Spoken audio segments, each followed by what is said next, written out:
O ministro Haddad vai até o Inteligência Limitada Podcast e declara ao Vilela todos os planos do governo para taxar grandes fortunas. Acompanhe agora no vídeo a seguir.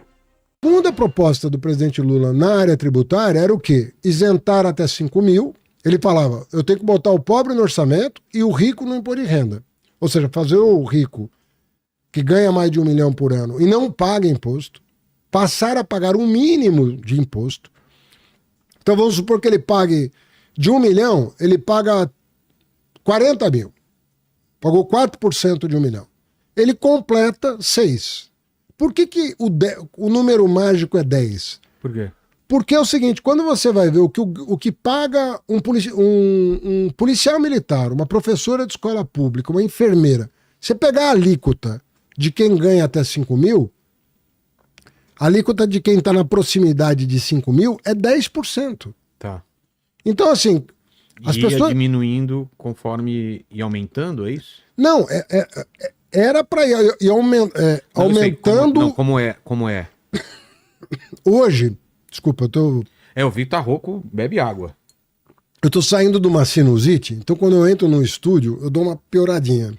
Quer que diminui o ar ou tá bom? Não, não é o ar. Não é? É ambiente fechado mesmo. Mas tô de boa. Com a aguinha aqui eu vou indo. Você tem uma tributação progressiva do imposto de renda. Tá. O problema não é... A nossa progressividade é baixa. Ela é comparativamente ao resto do mundo. O mundo taxa um pouco mais do que nós.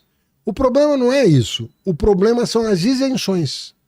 A quantidade de rendimentos não tributáveis... O que isso? Foram acordos no passado? Acordos no passado. Por Por exemplo, exemplo, eu vou dar um exemplo. Quem tinha dinheiro aplicado em paraíso fiscal não pagava imposto de renda do rendimento dele. Ficava lá o dinheiro rendendo. Alguém fez lobby um dia e conseguiu isso. O chamado fundo fechado, que é uma espécie de fundo familiar, assim. Você bota tudo dentro todo o teu patrimônio dentro de um fundo de família, um fundo fechado, aquilo ia rendendo, também não era tributado.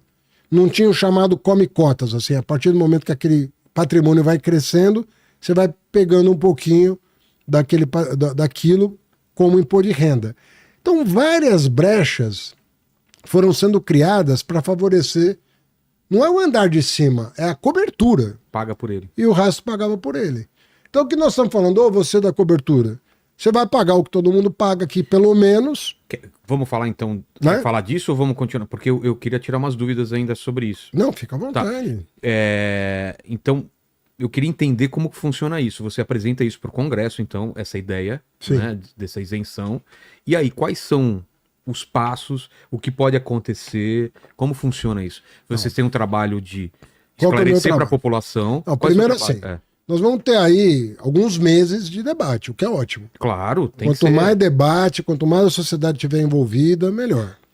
Segundo lugar, vai ser muito difícil um deputado se manifestar contra a isenção. Segundo eu acho que uma pesquisa da Deu- Quest do ano passado era 70%, 80% a favor. Entre 70% e 80% da população aprovam a isenção até 5 mil. E não é só do público da esquerda, inclusive A direita, da todo direita estava mundo. apoiando, todo mundo apoiando. Pelo que Até eu vi a porque pesquisa. foi promessa, conforme eu te falei, foi promessa do Bolsonaro. Ele só não cumpriu, mas ele prometeu. Ou seja, vai ser muito difícil para o PL, que é o partido do Bolsonaro, Ela que é contra agora. falar que é contra. Então qual vai ser o debate real? É a contrapartida. A contrapartida. Quem Isso. paga? Mas isso tá em negociação ou não? Não. É isso que eu queria entender. Quando Quando você apresenta, Quando você manda... eles falam, eu aceito isso, mas isso não. Aí vocês falam, tá bom, é assim? Não, o que a gente combinou que não vai poder é dar o benefício sem compensação. Senão alguém tem que pagar a conta. Senão pode dar inflação, pode dar tudo. Mas não tem um plano B. Não, veja bem, tem um conjunto enorme de isenções fiscais no Brasil. Que nós, pela primeira Como se vez... quebra essa isenção?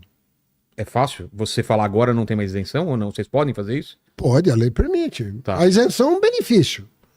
Então Um ela benefício pode para ser uma tirada. empresa, um É temporário. benefício... Deveria ser. Na teoria. O problema no Brasil é que quando você bota um benefício na lei, Pra ele não tirar. acaba. Ele não acaba. Não, mas peraí, vai quebrar, eu vou sair daqui, eu vou fugir. O desespero desses caras é tremendo. Só que o trabalhador, que deduz lá no imposto Nem da tem fonte, essa opção, né? ele não tem opção. É. Porque nem é ele que paga, você tira deduzido, é na fonte. Na fonte. O empregador nem paga pro cara, já recolhe pra receita. Exato. Agora, vamos combinar, né? A renda do trabalho, o cara nem pisca. O empregador vai lá e manda pra receita. A renda do capital, quem é que cobra? É. Então ficou uma coisa muito desproporcional Então, mas no Brasil. qual que é esse trâmite? Então, olha só. Quando você vai fazer a compensação, tem deputado que eu já vi subir na tribuna e falar: eu tenho outra alternativa de compensar. E qual é? Não, aí o cara tem que explicar. Ah, tá. Aí ele não pode chegar para mim e falar: isso aqui, Eu aprovo isso, isso aqui dá 10 bilhões de compensação. Eu tenho que mandar a Receita fazer a conta, atestar. E nós vamos chamar o Tribunal de Contas da União, como nós fizemos com a reforma Qual é o tributária. tamanho dessa isenção? Números redondos, 30 bilhões. Tá.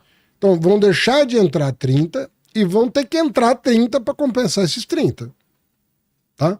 Aqui nós estamos falando de 10 milhões de pessoas que vão somar 20 milhões de isentos, porque 10 nós já isentamos, Tá. corrigindo a tabela do imposto de renda. Já fizemos nos 2 anos 10 e vamos juntar mais 10 agora. Vamos chegar a 20 milhões de pessoas isentas.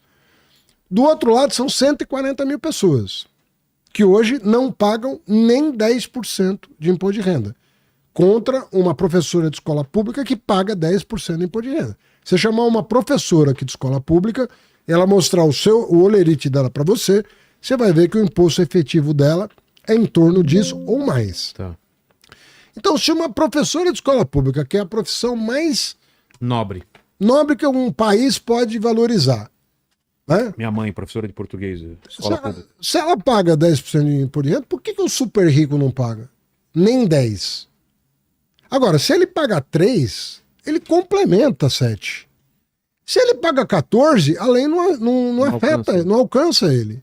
Se ele paga mais de 10%, a lei não mexe com ele. Então, é um imposto mínimo para quem não paga os 10%. E você alcança esse valor nesses... Alcança esse valor. É? É. E aí compensa 100% do que se perde de um lado. Agora, fazendo pela primeira vez um programa de justiça social. Porque às vezes a pessoa fala, é alguma coisa contra o rico? Não tem nada contra o rico. Você pedir para ele pagar a alíquota que uma professora de escola pública paga não pode ser considerada uma penalidade, né? É uma coisa muito razoável. E ele pagando o mínimo, você vai fazer 10 milhões de brasileiros pouparem até um salário por ano. Porque 10%, né, em 12 meses, Praticamente, o cara pode chegar a poupar quase um salário por ano, até um salário por ano. Né? Então, é muita coisa o que você pode conseguir com isso em termos de melhorar a distribuição de renda. E eu sempre lembro uma coisa, Vilela, que às vezes os economistas, eu vejo o economista ficar brigando, faz ajuste, corta despesa, corta... Eu ia chegar nesse ponto. E eu sou porque o primeiro a dizer que precisa ajustar as contas, e é o que eu estou fazendo desde que eu tomei... Porque o discurso é esse, tá? Maravilha o que você está fazendo, mas o governo está cortando na carne, está fazendo a parte dele? Nós cortamos, só para você ter uma ideia, no final do ano passado, nós cortamos 30 bilhões de reais. O Congresso aprovou. Mas isso era legal explicar para o pessoal assim. Como que a conta do governo é mais ou menos parecida com a conta da sua casa. Entra uma grana e você gasta uma grana. Como que o governo consegue arrecadar dinheiro? Como que vem dinheiro para o governo? Se pudesse explicar. O governo tem as formas do governo ganhar e a forma do governo devolver. Para entender essa coisa de entra dinheiro, sai dinheiro, por que imposto, por que não... O tamanho do Estado, ele gasta muito com tal coisa. Explica de uma forma muito simples isso. Tem alguns impostos que representam boa parte da arrecadação no governo federal. Seria Numa prefeitura, por exemplo, é o IPTU e o ISS. Tá. Respondem por uma boa parte do que a prefeitura arrecada. Aí a prefeitura recebe também a chamada cota parte do ICMS, que é cobrada pelo governador. E ele repassa... O governador recolhe ICMS e repassa 25% para os municípios. Tá. Tem uma outra cota parte que é do IPVA do seu carro. governador recolhe 100%, repassa 50% dos municípios. Isso é o orçamento municipal. Tá. O orçamento, aí tem uma outra coisa que as prefeituras recebem, que chama Fundo de Participação do Município, FPM, que são tributos federais que são repassados por município. Tudo somado aí, você tem mais ou menos 24% para municípios, 21% para os estados. Posso estar errando numa vírgula. Mas é algo assim. Que são tributos federais repassados para estados e municípios pelo Fundo de Participação, tanto de municípios quanto de estados. Então, o dinheiro flui para a prefeitura, flui para o estado. No governo federal, você tem imposto de renda de pessoa física, imposto de renda de pessoa jurídica, contribuição social sobre lucro líquido, né? E você tem o PIS/COFINS, que é esse que vai ser substituído pelo IVA, pelo Imposto de Valor Agregado. Tá? E tem outras coisas, IPI, imposto de importação, tem uma várias, mas eu estou falando isso juntando do orçamento federal. Mas é o grande, a grana principal entra daí. É a grana. Tem também as contribuições para previdência social, a cota patronal. Você abate do salário do trabalhador um tanto para a aposentadoria dele. E tem uma contrapartida do patrão, que também é esse tanto que vai para a previdência. Tá. Então você tem ali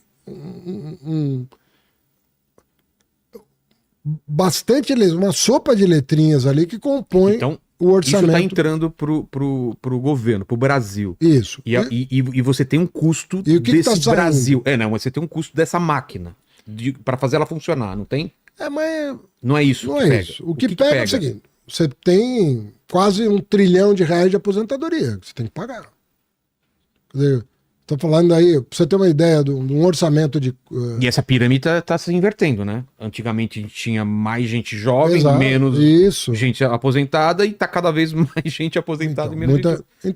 Exatamente. Tem uma inversão demográfica, né, no país. Dizem que tá fadado. E aí você tem que pagar os aposentados. Isso. Aí você tem que pagar os programas de transferência de renda. Certo. Que são vários tipos. Tem Bolsa Família, tem BPC, tem salário defeso, que é para os pescadores no momento em que não pode pescar, tem seguro-desemprego, tem uma série de benefícios que você tem uma conjunto de programas sociais que não é a Previdência, que você tem que honrar. Aí você tem verbas vinculadas para saúde e educação. A educação é pública no Brasil. Cerca de mais de 80% dos estudantes estudam em escola pública, né? Então, isso tudo é gratuito. Alguém tem que pagar professor, prédio, luz, água. Sai tudo desses impostos, tudo que a gente falou. Aí tem o SUS. Tem gente que tem plano de saúde. Mas mesmo quem tem plano de saúde, usa o SUS. Tem direito. Não, e usa o SUS. Usa farmácia popular, usa para fazer vacinação, usa para transplante, tem coisa que o convênio não cobre, tem uma série de coisas. Meu pai pega então, SUS. E tem, a maioria da população não tem plano de saúde, então é 100% SUS. Então, entendi. É complexo esse troço, não é uma coisa simples você fechar um orçamento, entendeu? Mas esse tamanho do Estado representa quanto nessa pizza aí? Isso é uma coisa legal das pessoas, assim, você falou assim, o cidadão comum não tem informação. Eu vou dar uma informação que eu tenho certeza que quem está nos ouvindo vai se surpreender. Tá. Pega o ano do golpe militar, 1964, ok? Certo. Então estou pegando um tempo bem legal, né? Estamos falando aí de 60 anos, né? 60 anos. 60 anos atrás, a carga tributária correspondia a cerca de 16% de tudo que se produzia, que é o que a gente chama de PIB. Tudo que se produz é o PIB. 16% do PIB era a carga tributária em 1964, aproximadamente. Tá. Quando os militares deixaram o poder, mas bem antes, já no comecinho dos anos 70, 1971... Que é lá pra Figueiredo? Não, antes dele ainda. Geisel? Quem que era? Ali Médici, tá. já beirando o Geisel. 10 anos depois do golpe militar, a carga tributária era 26% do PIB. Foi 16%. Foi de 16% para 26% do PIB. E ficou estável muito tempo. Quando que ela aumentou para 32%, 33% do PIB? No período do Plano Real. No período de estabilização da nossa moeda, que já teve 10 nomes. Cruzado e tal. Nossa. Ela foi de 26 para 32, 33. Tirando esses dois períodos, o dos militares entre 64 e 70, e entre 94, que foi o Plano Real, e 2000, aproximadamente, tirando esses dois períodos, que você foi de 16 para 26, de 26 para 32, a carga tributária tem se mantido estável. Então, a pessoa não tem esse histórico, né? Então, o período militar foi um período de aumento da carga tributária e o período da estabilização da moeda foi um período de aumento de carga tributária. Nós não estamos trabalhando com aumento de carga tributária. Em nenhum momento você me ouviu falar de aumento de carga tributária, criação de novo imposto, aumento de alíquota. O CPMF na época foi criado por quê? Porque estava com A CPMF foi criada no governo Fernando Henrique e era um imposto que ia ser destinado para a saúde. É verdade. E aí ela caiu no governo Lula. O Congresso derrubou a CPMF. Mas toda hora tentam ressuscitar, né? Só houve uma tentativa. Mas sempre tem essa, vai voltar, tem esse perigo, não, né? Tem gente que defende, mas assim, eu não conheço nenhum, tirando o PL na época do Guedes, que defendeu a volta da... Eles não queriam chamar de CPMF. Deram outro nome, Deram outro nome, mas você viu ali na reportagem do YouTube. Qual a desvantagem de um imposto como esse? O problema da CPMF é que ele é fácil de arrecadar, portanto é muito barato arrecadar, né? Cai na conta direto. Mas é aquilo que você falou de mas você não, taxando em cima de... Você não vai... Você tem cumulatividade, toda transação paga, então não é um imposto moderno. O imposto moderno é o não cumulativo. Você só paga no agregado, e é assim no mundo inteiro. A outra coisa é que ele é igual para todo mundo, né? Então... o pobre paga o imposto, você não tem como... não é uma coisa que a literatura recomenda. É só porque ele é fácil. Só porque ele é fácil, ele é transparente, ele pega o sonegador, é verdade.